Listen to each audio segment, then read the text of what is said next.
called humanize, don't demonize your opponents. And when you sit down with people on both sides of the culture wars, whatever the issue is, for the most part, they're regular people living regular lives, thinking that their way is the best for them and for the country. In other words, you have some radicals that are crazy on the left and on the right, and that just want to destroy and hurt.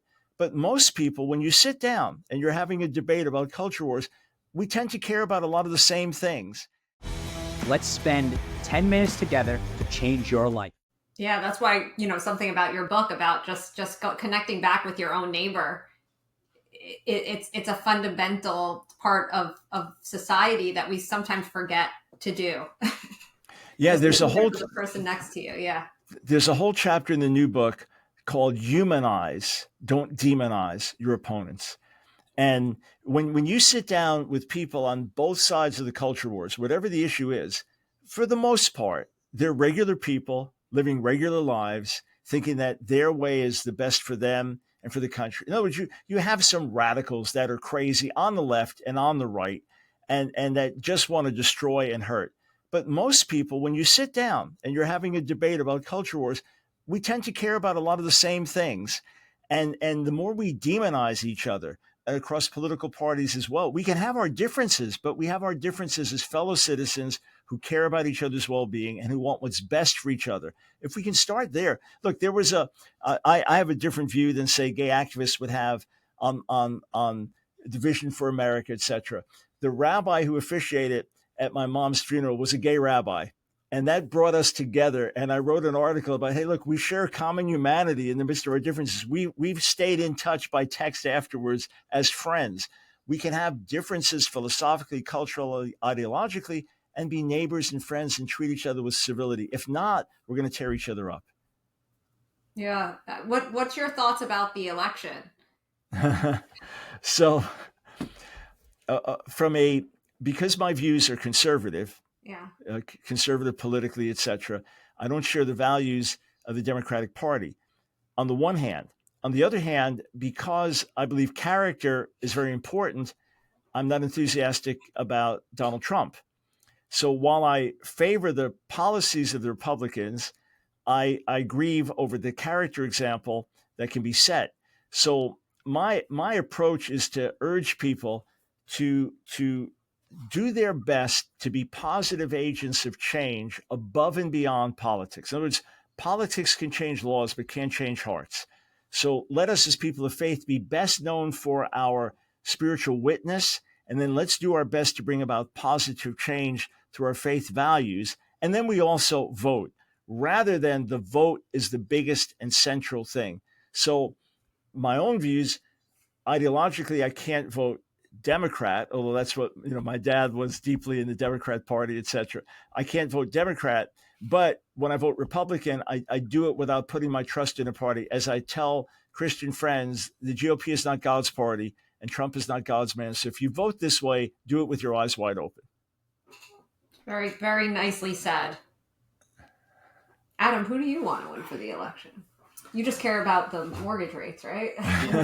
But we also have a daughter, we have a daughter and a son with special needs. And, so there's other factors involved when we look at the candidate. Yeah. And look, to me, for my values, abortion is a very big issue. To someone else, the issue is, well, what happens to the child after they're born? And then someone else says, look, if the economy fails, everything goes down the tubes.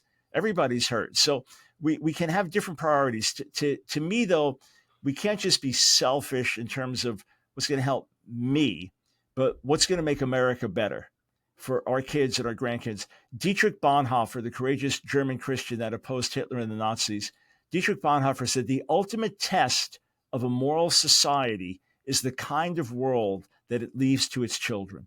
And that's really, when we vote, we're voting for something that can have generational impact. Who's going to be appointed to the courts? What policies are going to be established?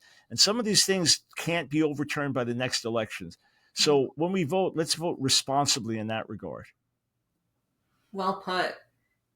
What are some of the ways that you connect with your followers? That's something that everybody at home needs to always learn and do better. If you need to build followers in life, no matter what you're trying to build, and you've built a massive community. How do you think you've achieved such success with connecting with people on that one-on-one basis to grow, massive millions of people community? Yeah. So just some life lessons. I've shared these with people, say training for ministry, but I just want to apply these more broadly for your audience, which is going to be primarily in the business world. I'm sure you have people of faith among them, but primarily in the business world. So I tell people going to ministry that ministry is the public extension of who you are in private. In other words, the goal is not to create some persona or some movement that's not you. It needs to be a reflection of who you are. In other words, when people follow you online, or when people read your book, or when people listen to your podcast, then they get to meet you. Meeting you should enhance the message. Meeting you should deepen the message, because wow, these people are genuine.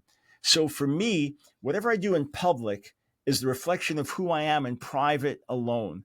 And therefore, we often say who you are is who you really are in the dark when no one's watching. When people see that, they feel it. They know there's genuineness. When I tell people, if you cut us, we should bleed love. You can come to our churches and we can say all the nice words, but it's got to be from the heart. So ultimately, genuineness. We know there's a whole generation of younger people looking for authenticity, looking for community. So that has to flow out of a genuine life, and what you get is who you are, right? That's one very important principle.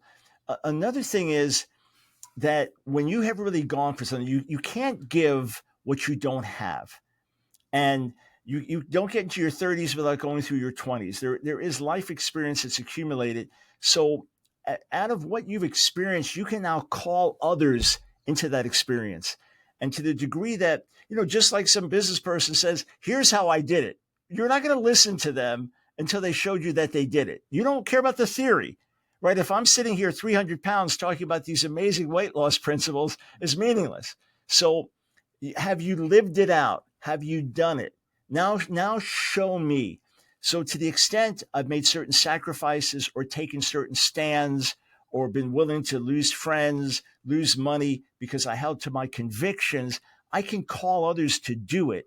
And now they will do it. And there's a sense of shared loyalty because we're living this out together. So in the Bible, Paul says, follow me as I follow Jesus, the Messiah. So to the extent you've lived it out, to the extent you've done it, you can call others to do it. And if you can call them to do it with you, for example, we would take teams, myself and other faculty at some of our schools, we would take teams with us when we went overseas. I've been to India now 29 times. And one of the trips to India, we brought 51 students from our school with us. One young lady has now stayed in India, married an Indian man. She and her husband have an incredible school. They have an orphanage. They do all this incredible humanitarian work. She went over there. She had a heart for the people of India. She went back and she stayed there the rest of her life. We're talking over 25 years now. So let's live it out together. Let's do it together. And then if in these days you can set an example of moral character, it's really big because we have so many scandals. Tragically, we have scandals in the church where people are supposed to be men and women of God. You don't know who you can trust. If people see over the years, hey, you've lived it out. There hasn't been some big scandal that sunk you or your ministry or your organization or your business. Boy, that's big because there's so much suspicion. Who can we trust? Who's corrupt? That seems to have helped. And interestingly, on Facebook, where we have probably over almost 600,000 followers there, the demographics in Facebook have become older and more female. So our number one demographic there is women over 65. But otherwise, on Facebook and across our YouTube and other social media platforms, my number one graphic is 25 to 34-year-olds. And then male, slightly higher than female. And I've had some of the men tell me, we need examples like you.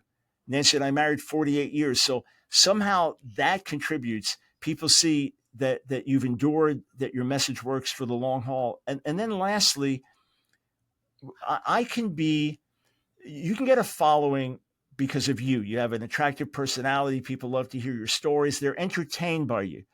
But my goal is not to entertain, but to edify, to help. Every day on the radio, I say, we're here to infuse you with faith and truth and courage to help you stand strong on the front lines.